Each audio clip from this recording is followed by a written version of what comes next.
Hello, welcome to theCUBE. I'm Dr. Laura Murillo, President and CEO of the Houston Hispanic Chamber of Commerce. We're here with Mayor Sylvester Turner.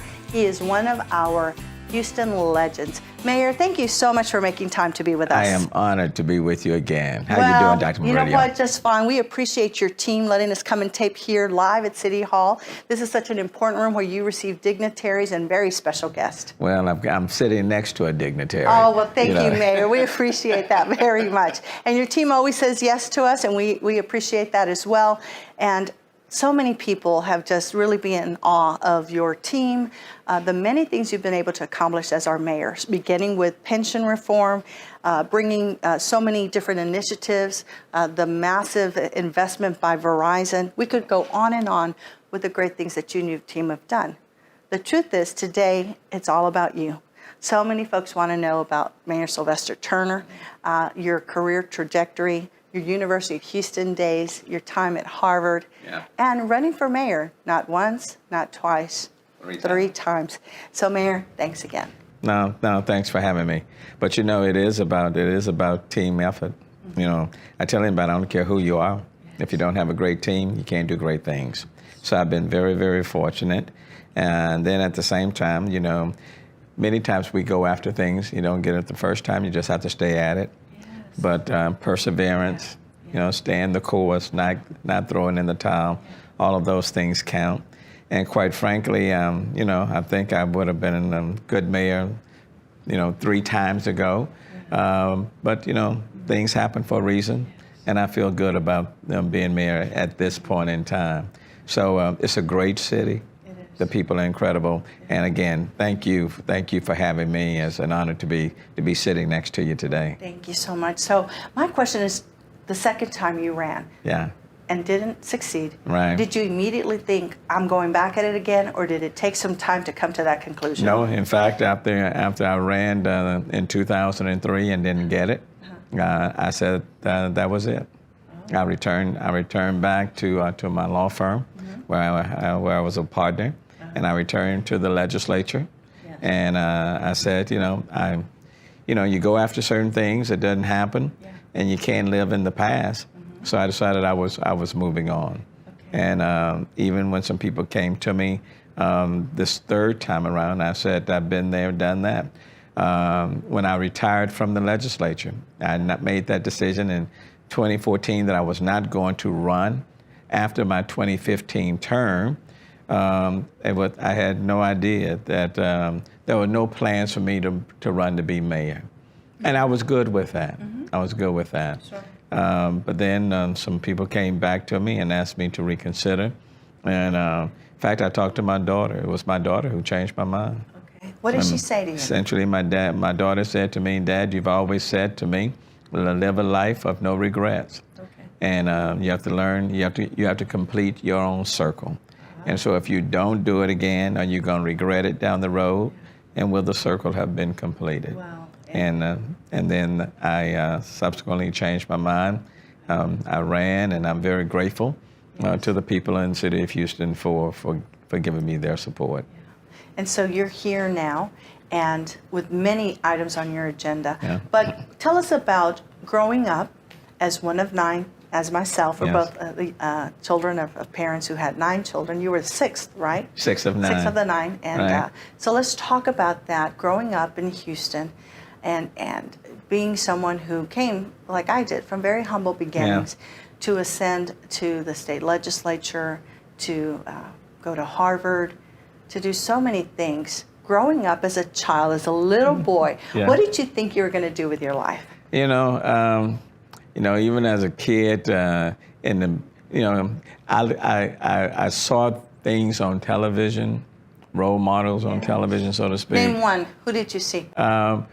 Lawyers, for example. Okay. The Perry Mason movies and all of those, you know, because there were no lawyers, there were no teachers or engineers or architects in the family. Neither one of my parents, you know, graduated from high school. But I don't say that in a negative way.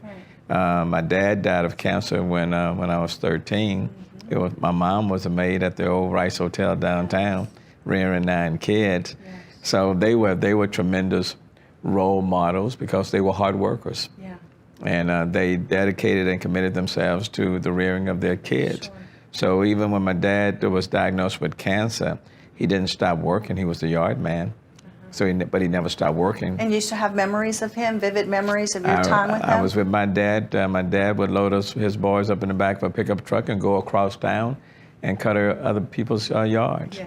And I remember my dad falling down while we were working. I thought he just slipped and fell, but my dad had cancer. And the cancer, leukemia, was eating him up. And at the house, I remember him slipping down. But he would always pull himself back up. That's what I remember. And so I learned in life that when you get knocked down, you learn how to pull yourself back up. And so when I ran for mayor the first time, I remember my dad. And you got up. The second time, you got up. I got up. And so the third time, I stood. So, but I got that lesson from my dad. My mom, rearing 9 kids, sacrifice, you know, but I always believed that tomorrow would be better. And I've carried that with me. Yeah, so that's what you got from your mom. One of the many lessons, I'm sure. One of many.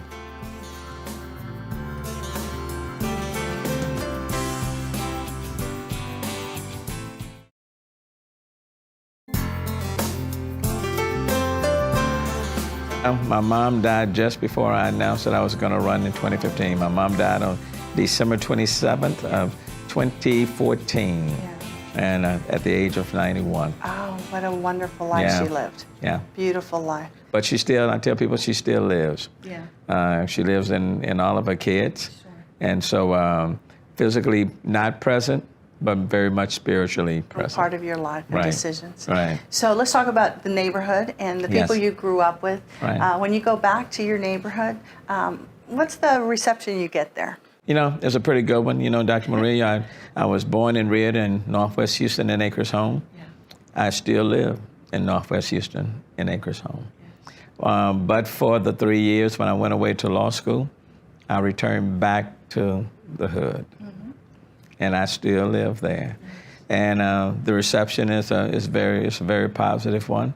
Sure. You know, because for me, it's my way of saying that you can come from very humble beginnings and you can rise to the highest height. And instead of telling those kids that, when I am living right there in the neighborhood with them, they can see it every day. Well, you're showing them. You know, and not just kids in the neighborhood, in my neighborhood, but in same or similar neighborhoods all across the city, because they are gifted kids coming from all backgrounds, very humble beginnings, that are rising stars if we give them the opportunity. Well, you talked about jumping in that truck with your father. Yeah. What was your first paying job? I was an apprentice for an electrician out in Acres Home. Okay, that sounds dangerous, Mayor. Well, my mom knew I needed a summer job. Okay. And so Eugene Gully was an electrician at our church. And so my mom hooked me up with him. She came and told me I was going to be helping out with this electrician, Deacon. And so he picked me up the next day. We went to this house. He gave me this wire and told me to meet him on the other side. And so he started walking, and I started walking. He said, Sylvester, where are you going? He said, I want you to meet me on the other side. I said, what do you mean? He said, I want you to take this wire and go underneath the house, and I'll meet you on the other side. I said, you want me to go underneath the house? He said, how in the heck you going to meet me on the other side? So I went underneath, and I got all muddied and everything. I came out on the other side. I was a mess. And I said to myself, I will not be coming back. I hated that job. And I went home and I told my mom, I'm not going back. I don't like the job. And so my mom said to me, she said, well, son, you don't have to go back. But tomorrow, after I get you all ready to go to school and stuff, I'm going to catch the bus, and I'm going to go downtown, and I'm going to clean those hotels, and I'm going to clean people's restrooms, and I don't like the job either. But I do it because I have 9 mouths to feed, okay? And that hit me. And so the next day, I was ready to go, and I was back out there again. Because she reminded me that there are some jobs we do, we don't like to do them, okay? But we do them because we have to, because other people are depending on us. That's right. And I've always remembered that. And now the city of Houston is dependent on you with a lot of critical decisions outside of your inner circle, your daughter. Are there people that you confide in? I mean, I would imagine it's very difficult to have private conversations with folks, but you've got a handful of people that I'm sure are trusted advisors. Yeah, there are a number of people that I rely on, people who are gifted in different areas. But the core is not very big. I tell what people don't sometimes bear in mind is that being mayor can sometimes be a lonely job. And what I mean by that is that, every day you're meeting a lot of people, you're interfacing with a lot of people.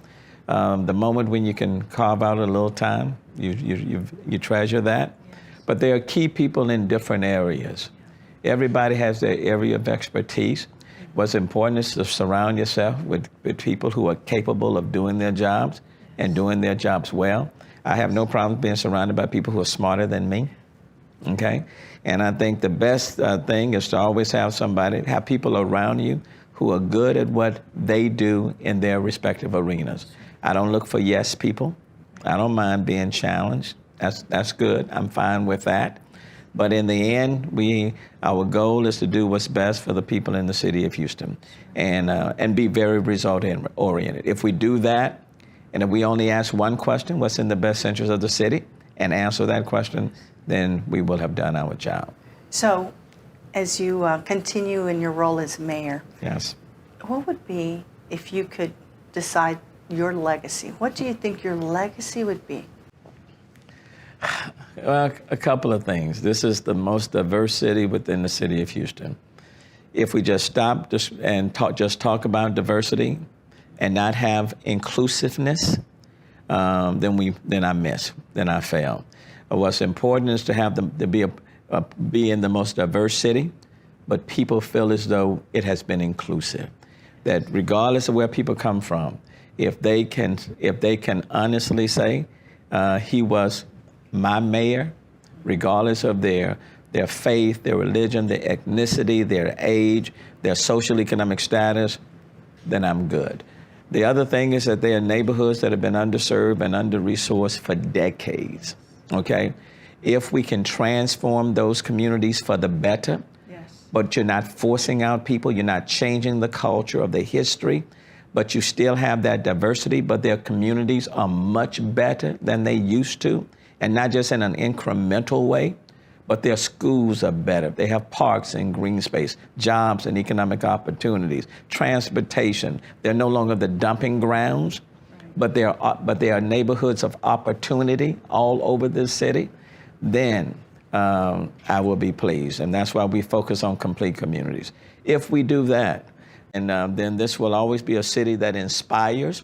It will be a city that values and views diversity as an asset, and we will continue to be that welcoming city, and we'll be that shining city on a hill. If we do that, then I'm good. Thank you, Mayor, for joining us, and congratulations on being selected as one of the Houston Hispanic Chamber of Commerce legends. I'm honored. Thank you very much. Thank you. On behalf of our board of directors and the staff of the Houston Hispanic Chamber of Commerce, we thank you for joining us, and we thank our guest, Mayor Sylvester Turner.